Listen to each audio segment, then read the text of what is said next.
Well, hello. This is my first video as an art teacher on YouTube.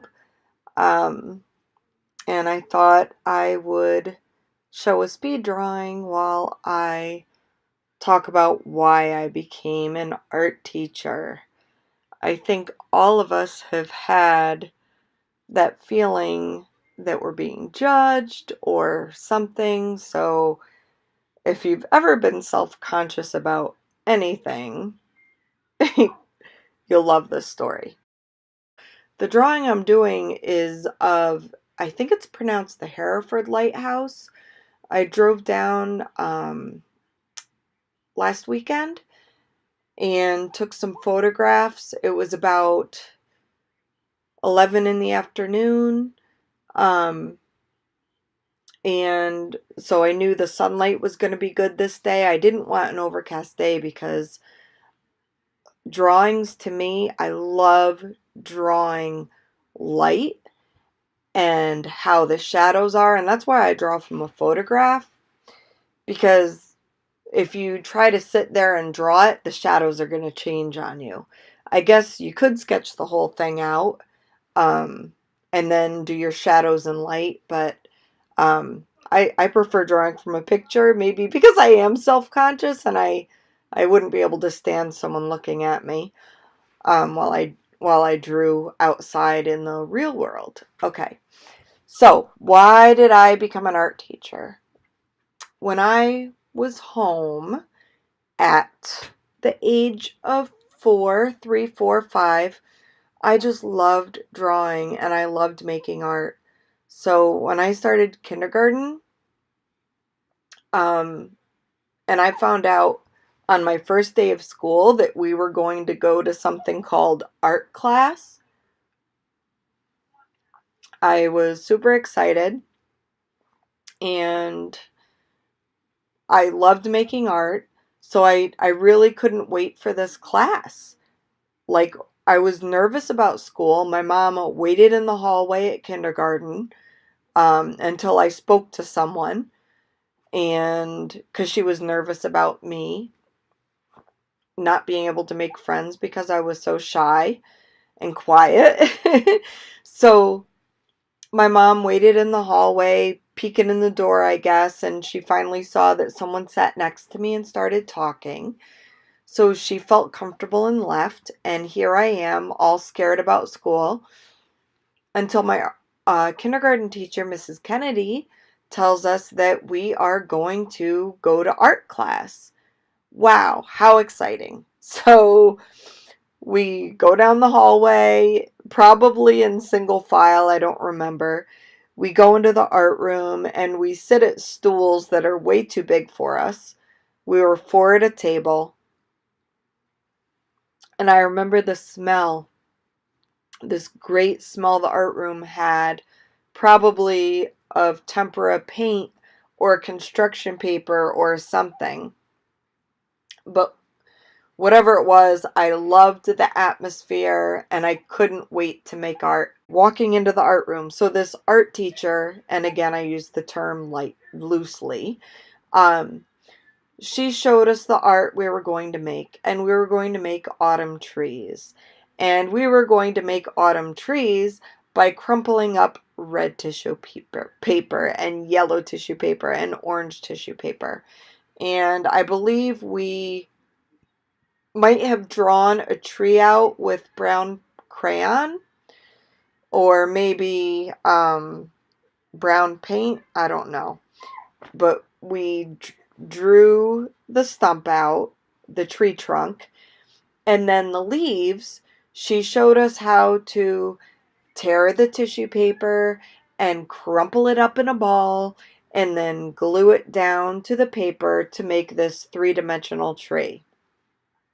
Well, when I was ripping the tissue paper, I loved that it was making like this torn edge, and I ripped it small so it looked like the shape of a leaf with this beautiful torn, deckled edge.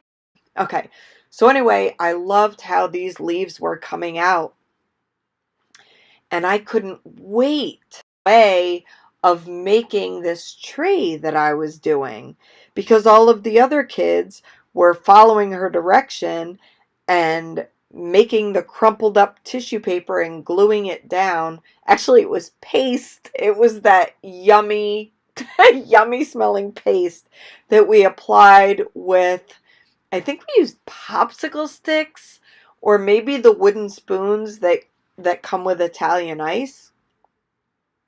So anyway, I'm waiting for her to get to my table, and the suspense is killing me. I cannot wait to show her my tree.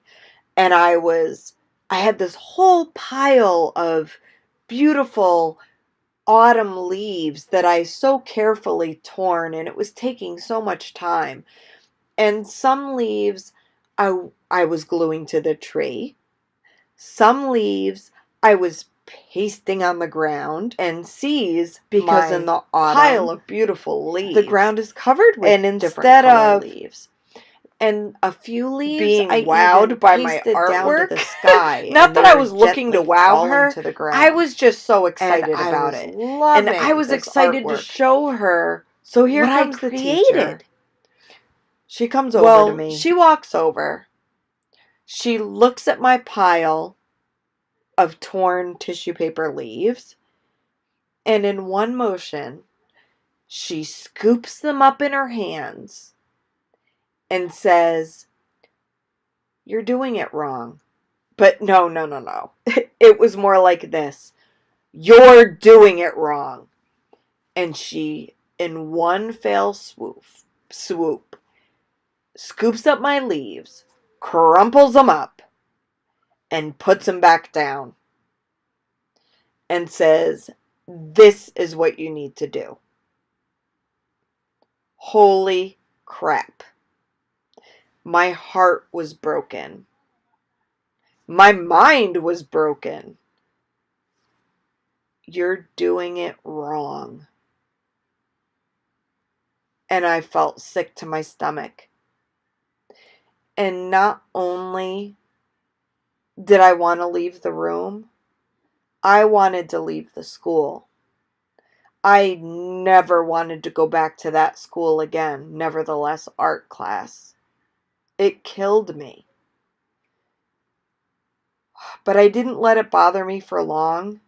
Even at 5 years old, actually I was 4 years old. I started kindergarten early because I have a September birthday. So I was 4 years old and this woman did this to me. And I knew that day that I was going to be an art teacher. She was not an art teacher.